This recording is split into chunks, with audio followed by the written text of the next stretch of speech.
Hello दोस्तों, आपका अपने YouTube चैनल संघर्ष मैथमेटिक्स सेंटर में आपका स्वागत है। मैं पवन सर। आज आप लोगों को ट्रांसलेशन शुरू से स्टार्ट करने के लिए जा रहे हैं। ट्रांसलेशन यानी हिंदी से अंग्रेजी बनाना। तो मैं आपको बेहतरीन ढंग से ट्रांसलेशन सिखाने वाला हूँ, ठीक है। तो आइए जरा सा ट्रांसलेशन सिखाता हूँ। Subject plus verb plus rest of sentence, इसका रूल है बनाने का रूल है। ट्रांसलेशन हम लोग कैसे बनाएंगे? Subject plus verb plus rest of sentence. जैसे सब्जेक्ट होता है काम करने वाला, वर्ब होता है काम, रेस्ट ऑफ सेंटेंस का शेष भाग। मैं पढ़ता हूँ, आई रीड। मैं अच्छा हूँ, आई एम गुड। देखिए इधर टेंस है, उधर विदाउट टेंस है, ठीक है। तो हम लोग पहले विदाउट टेंस पढ़ेंगे, इधर से ये सब पढ़ेंगे, हेल्पिंग वर्ब वाला पढ़ेंगे, और ये मेन वर्ब को अभी रोके हैं, ठीक है। तो हम लोग पहले छोटे छोटे जितने भी सारे ट्रांसलेशन आते हैं उस चीज को हम लोग पढ़ेंगे, और उसके बाद हम लोग टेंस शुरू करेंगे, ठीक है। ऐसा पढ़ा दूंगा आपको दिमाग में घुस जाए। आइए जरा सा पढ़ते हैं। देखिए सबसे पहले है वो हमसे शुरू करते हैं। थ्योरी आप पढ़ना ना भूलें, थ्योरी बेहतरीन ढंग से देंगे, ठीक है। सेंटेंस में केवल हेल्पिंग वर्ब रहने, देखिए एकदम बेहतरीन बात है कि सेंटेंस में केवल क्या रहने पर? हेल्पिंग वर्ब रहने पर। सेंटेंस में केवल हेल्पिंग वर्ब रहने पर।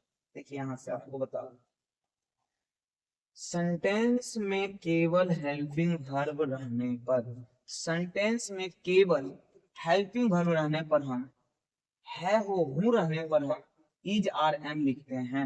यदि सब्जेक्ट में, देखिए यदि केवल हेल्पिंग वर्ब है, केवल हेल्पिंग वर्ब है वो हूं है, हम इज आर एम लिखते हैं।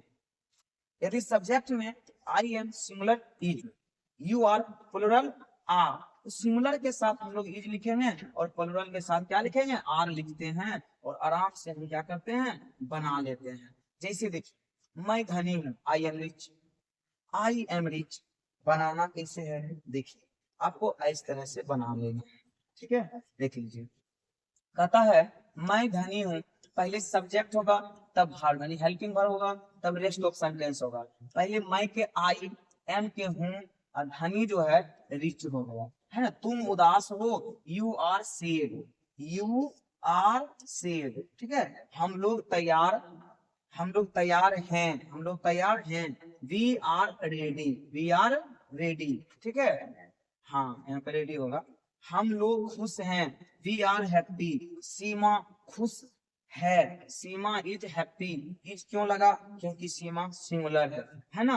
तो आइए जरा सा बात कर लेते हैं आगे, ठीक है। ऐसे अब दूसरा नियम रूल है, पहले एफर्मेटिव सेंटेंस पढ़ा देता हूँ, उसके बाद हम लोग नेगेटिव शुरू करेंगे, ठीक है। जैसे यहाँ पे था थे थी रहेगा सेंटेंस में, यानी वाक्य में आपको था थे थी मिलेगा। तो था थे थी मिलेगा, तो था थे थी रहने पर तो वाज वेयर लिखते हैं।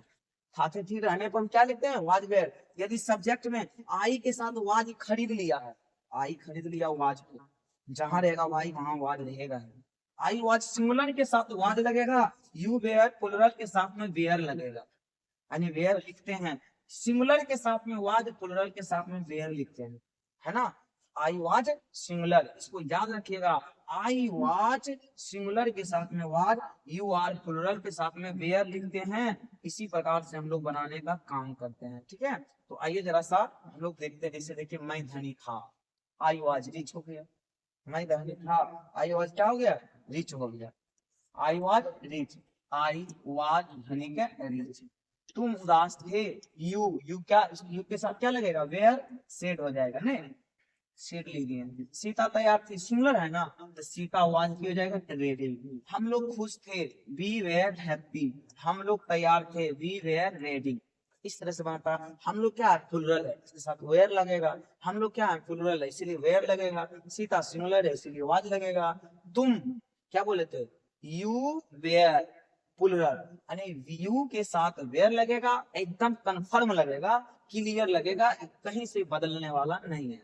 यू के साथ वेयर और प्लुरल रहेगा तो वेयर लगाना है ना। तो आइए जरा सा यहाँ पे हम लोग देखते हैं, गागे गी रहेगा तब मुझे क्या करना है?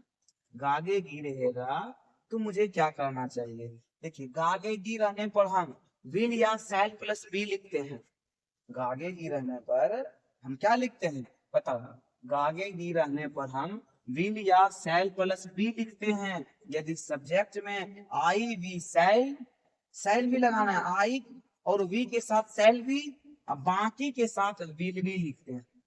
याद रखना, जब भी कोई सेंटेंस में आगे की रहने पर हम विल या शैल लिखते हैं, प्लस में बी लगा देते हैं, और सब्जेक्ट में आई और वी खरीद लिया है शैल बी को, शैल बी लगेगा, और बाकी के साथ विल भी लिखते हैं। और जैसे में मैं, यहाँ पे ध्यान देना है, समझ में आया? तो आगे की रहने पर हम क्या लिखते हैं, विल या शैल प्लस बी लिखते हैं।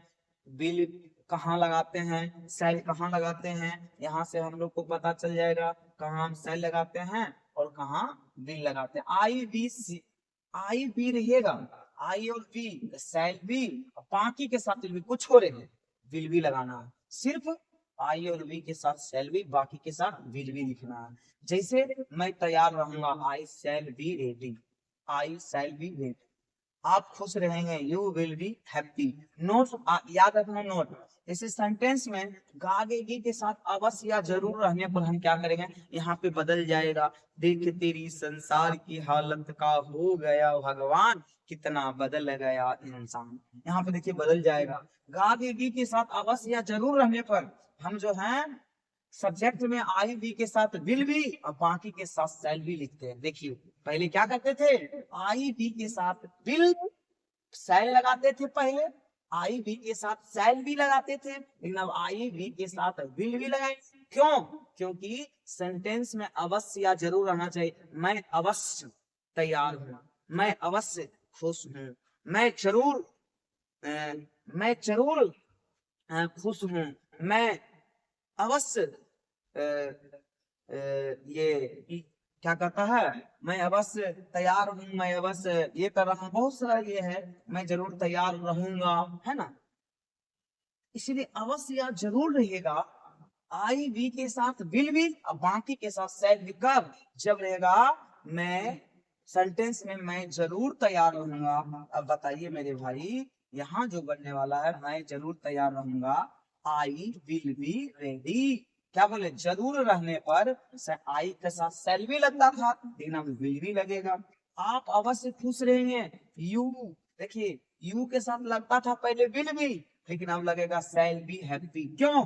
क्योंकि अवश्य है। अवश्य या जरूर दो चीज रहेगा सेंटेंस में, अवश्य या जरूर रहेगा। क्या रहेगा? जरूर। ये दोनों चीज रहने पर बदल जाएगा। यानी जिसके आई और बी के साथ जो शैल भी लगता था, शैल भी लगता था, अब ये ना लग के यहाँ पे क्या लगेगा, विल भी लगेगा।